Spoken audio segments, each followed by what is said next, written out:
आज हरियाणा के शाहबाद विधानसभा क्षेत्र में आयोजित जनसभा को मुख्यमंत्री योगी आदित्यनाथ ने संबोधित किया। आइए चलते हैं हरियाणा के शाहबाद विधानसभा क्षेत्र की ओर, जहां पर मुख्यमंत्री योगी आदित्यनाथ ने वहां की जनसभा को संबोधित किया। भारत माता की, भारत माता की, भारत माता की, वंदे वंदे वंदे।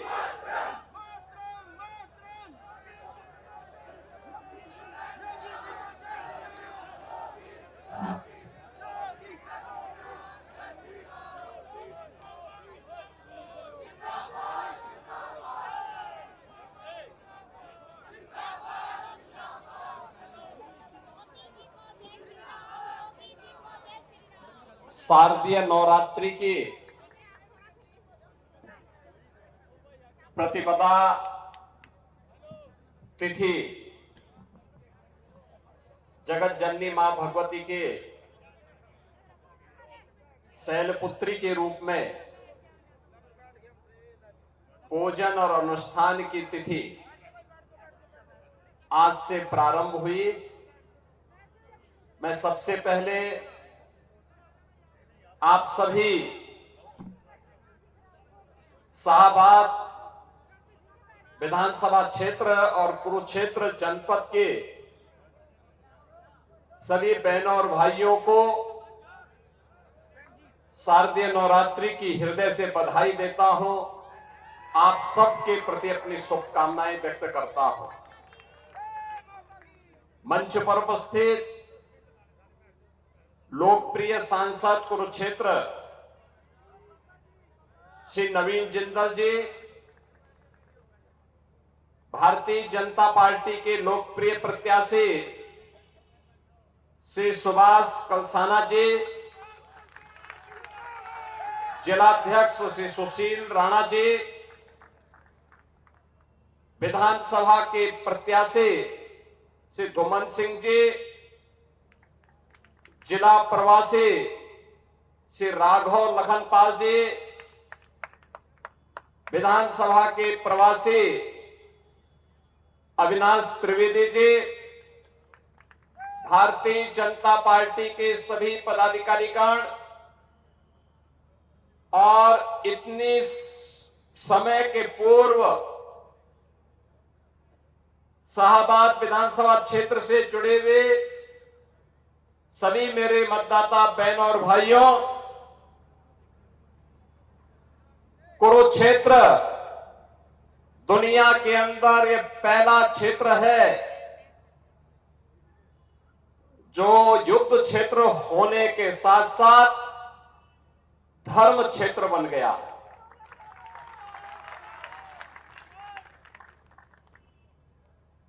धर्म क्षेत्र इसलिए बन गया क्योंकि सत्य, धर्म और न्याय के लिए महाभारत का युद्ध हुआ था। भारत के ज्ञान विज्ञान की अपूर्णीय क्षति हुई, लेकिन कौरव दल जो अन्याय, असत्य और अधर्म के साथ थे, वे शक्तिशाली होने के बावजूद पराजय का मुंह उनको देखना पड़ा था। ये वही भूमि है जहां युद्ध भूमि में दुनिया का सबसे तेजस्वी उपदेश दिया गया, और उपदेश किसी और ने नहीं, श्री द्वारिकानाथ वृंदावन बिहारी लाल कृष्ण कन्हैया ने इसी धरती पर दिया था। परित्राणाय साधूनाम विनाशाय च दुष्कृताम, सज्जनों का संरक्षण करने के लिए और दुर्जनों को राम नाम सत्य है के मार्ग पर भेजने के लिए ही प्रभु का बार बार अवतरण होता है। और बहनों और भाइयों, लोकतंत्र में जनता भी उस जनार्दन के रूप में अपना आशीर्वाद प्रत्याशियों को देती है, पार्टियों को देती है। और इसी बात का आह्वान करने के लिए मैं आपके बीच आज आया हूं। मैं देख रहा था जब मैं मंच पे मैं अपनी बात को कहने के लिए आया, मैं बैठा था, नवीन जी बोल रहे थे, सुभाष कलसाना जी अपनी बात को रख रहे थे, लेकिन बीच बीच में जय श्री राम के नारे भी लग रहे थे। बहनों और भाइयों, कौन ऐसा भारतीय होगा जो अयोध्या में 22 जनवरी 2024 को जब देश के यशस्वी प्रधानमंत्री श्री नरेंद्र मोदी जी के कर कमलों से प्रभु श्री रामलला अपनी पावन जन्मभूमि में विराजमान हो रहे थे, कौन ऐसा भारतीय रहा होगा जिसकी आंखों में खुशियों के आंसू न रहे हों? कौन ऐसा भारतीय रहा होगा जिसने अपने घर में दीप न जलाए हों? अगर सच्चा भारतीय था, उसने खुशियां मनाई थी, दीपावली का एहसास कराया था दुनिया को। अयोध्या में 500 वर्षों के उस कलंक को धो करके रामलला का फिर से विराजमान होना दुनिया की शोषित, पीड़ित, दलित सभी जातियों के लिए एक संदेश था, और वो संदेश था कि हर हाल में अगर भारत में 500 वर्षों के बाद रामलला का विराजमान हो सकता है, तो अगर दुनिया की वे सभी ताकतें एकजुट होकर के जो दमित हैं, पीड़ित हैं, अन्याय और अत्याचार का शिकार हुई हैं, वे भी एकजुट होकर के कार्य करेंगे तो उन्हें भी अवश्य सफलता प्राप्त होगी। बहनों और भाइयों, ये संदेश भारत से गया, लेकिन ये भारत का ये संदेश आखिर हम सबको क्या कह रहा है? अयोध्या में सफलता का राज क्या है? सफलता का राज भारत की न्यायपालिका की ताकत भी है, और साथ साथ डबल इंजन सरकार की ताकत का एहसास भी है। उत्तर प्रदेश में डबल इंजन सरकार 2014 में प्रधानमंत्री मोदी जी का देश की सत्ता को अपने हाथ में लेना, देश की जनता जनार्दन ने मोदी जी पे विश्वास किया, उन्हें देश का प्रधानमंत्री बनाया। 2017 में मोदी जी के आह्वान पर उत्तर प्रदेश में सरकार बनी। मात्र 2 वर्ष में, बहनों और भाइयों, जो काम 500 वर्षों में नहीं हो पाया, जो कार्य कांग्रेस 60-65 वर्षों में नहीं कर पाई, भारतीय जनता पार्टी की डबल इंजन सरकार ने मात्र 2 वर्ष में करके दिखाया। अयोध्या की समस्या का समाधान कर दिया। आज अयोध्या में गुलामी का कोई ढांचा नहीं। आज अयोध्या दुनिया की सुंदरतम नगरी के रूप में स्थापित हो रहा है। आज अयोध्या एक नया एहसास करा रही है, विकास की, सुरक्षा की, समृद्धि की, और रामलला का आशीर्वाद हम सबको प्राप्त हो रहा है। बहनों और भाइयों, डबल इंजन सरकार की ताकत क्या होती है? अयोध्या इसका उदाहरण है, और जम्मू कश्मीर में आतंकवाद की प्रतीक बन चुकी धारा 370 का हटना, उसका दफन हो जाना, यह उसका उदाहरण है। और इसीलिए मैं आज आप सबका आह्वान करने के लिए आया हूं। हरियाणा ने 10 वर्ष के अंदर हरियाणा ने डबल इंजन सरकार के नेतृत्व में कार्य को होते हुए एक अंजाम तक पहुंचते हुए देखा है। हाईवे का निर्माण, रेलवे की प्रगति, नए नए फ्लाईओवर और रोड ओवर ब्रिजेज बनना, नए नए औद्योगिक क्षेत्र का विकसित होना, युवाओं को बिना खर्ची और बिना पर्ची के नौकरी और रोजगार की सुविधा उपलब्ध हो जाना, और डबल इंजन सरकार तो उन महिषासुर और चंड और मुंड के लिए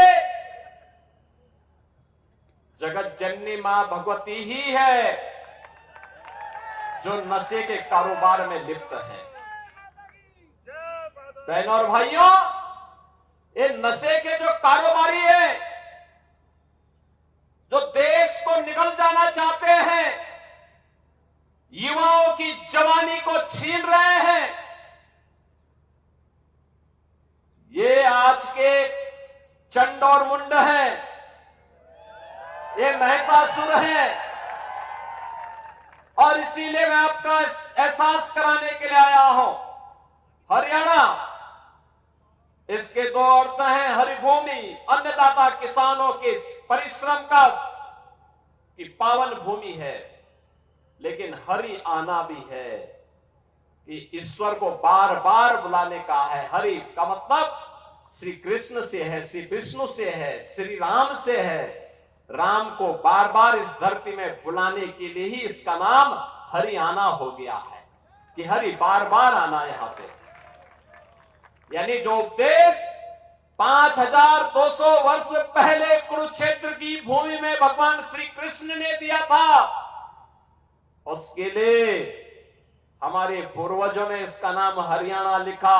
यानी हरियाणा, हरि बार बार आना उपदेश देने के लिए। जब जब अत्याचार होंगे, जब जब ये माफिया फलेंगे फूलेंगे, इनको फिर से उन्मूलन करने के लिए बार बार आना। ये डबल इंजन की सरकार हरि के ही उस संदेश को लेकर के आपके पास आई है।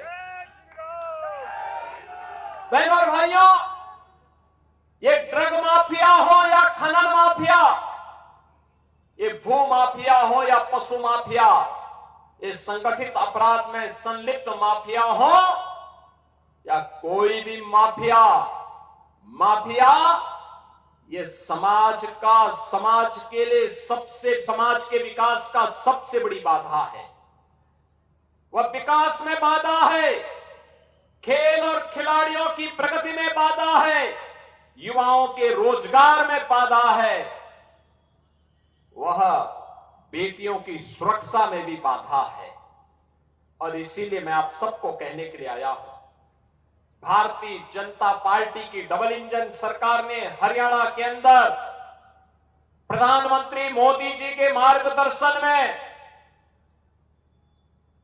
पूरे हरियाणा के अंदर श्री मनोहर लाल खट्टर जी के नेतृत्व में पहले और आज से नायब सिंह सैनी जी के नेतृत्व में विकास, सुरक्षा और सुशासन की एक नींव को मजबूती के साथ आगे बढ़ाने का काम किया। आज उसका एहसास हरियाणा में देखने को मिलता है। यहां विरासत भी है तो विकास भी है। कुरुक्षेत्र का जो विकास हो रहा है वह हम सबके सामने है।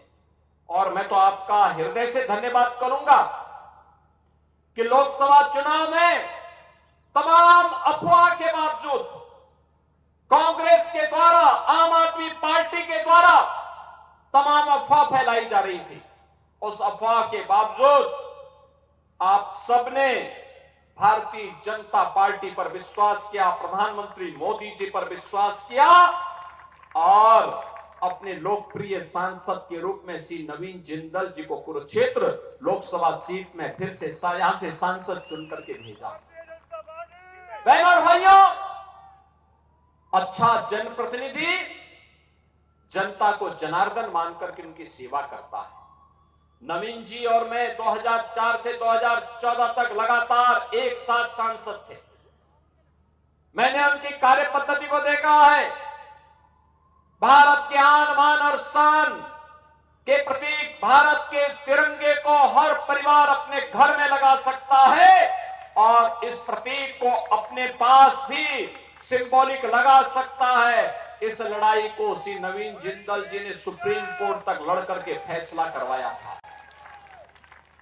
उनके स्तर पर किए जाने वाले तमाम कार्य, कहीं स्पोर्ट्स के लिए, कहीं स्वास्थ्य के लिए, कहीं शिक्षा के लिए, कहीं रोजगार के लिए, कहीं स्किल डेवलपमेंट के लिए, यह एहसास कराता है कि हर जनप्रतिनिधि अगर इतना ही जागरूक होकर के कार्य करने लग जाएगा तो बहनों और भाइयों, नौजवानों को एक नई मंजिल मिलेगी आगे बढ़ने के लिए, और उनका सहयोग देने के लिए उसी तर्ज पर एक ईमानदार कर्मठ विधायक भी आपके पास होना चाहिए।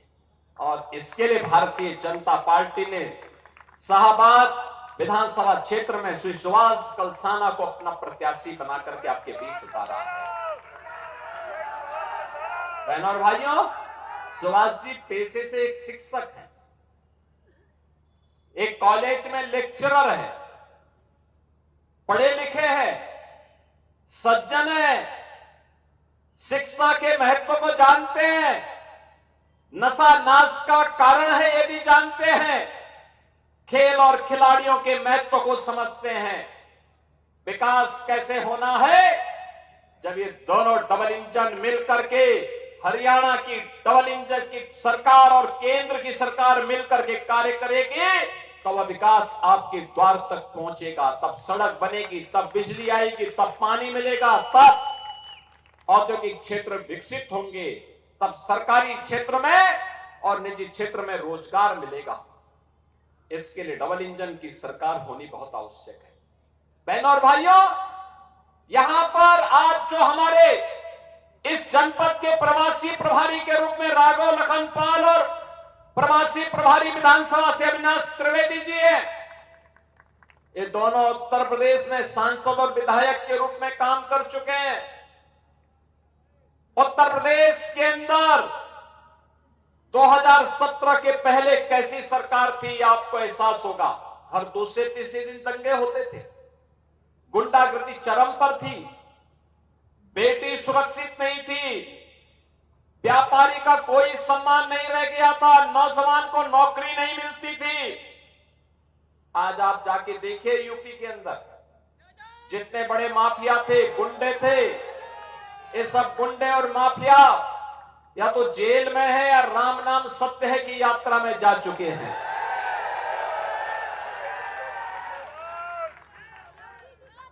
आज उत्तर प्रदेश में कोई दंगा नहीं होता है।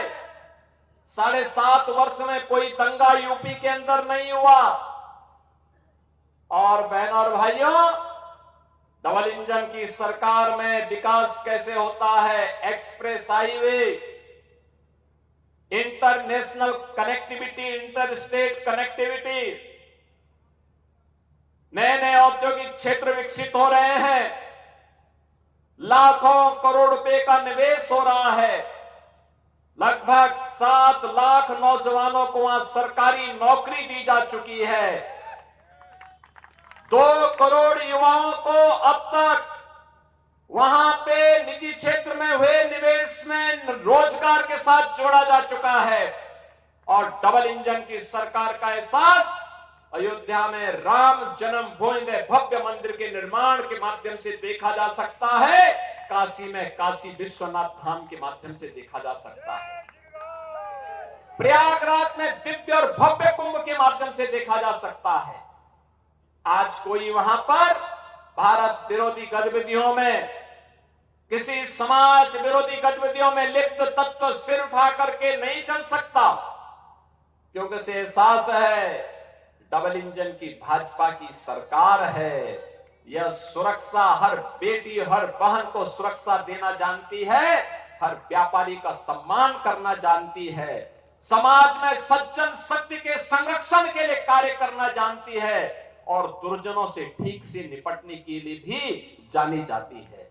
और इसीलिए आपका एहसान कराने के लिए मैं आ रहा हूं कि बहनों और भाइयों, ये डबल इंजन की सरकार की ताकत है। और इसीलिए आप सबसे मेरी अपील है, आज चुनाव प्रचार का अंतिम दिन है, आज शारदीय नवरात्रि भी आज से प्रारंभ हो चुकी है। बहनों और भाइयों, शारदीय नवरात्रि का शुभारंभ की तिथि और तृतीया तिथि को, तीसरी तिथि को आपको हरियाणा के भाग्य का फैसला करना है। और मेरी आप सबसे अपील है, ये माफिया को फिर से कभी मत आने देना,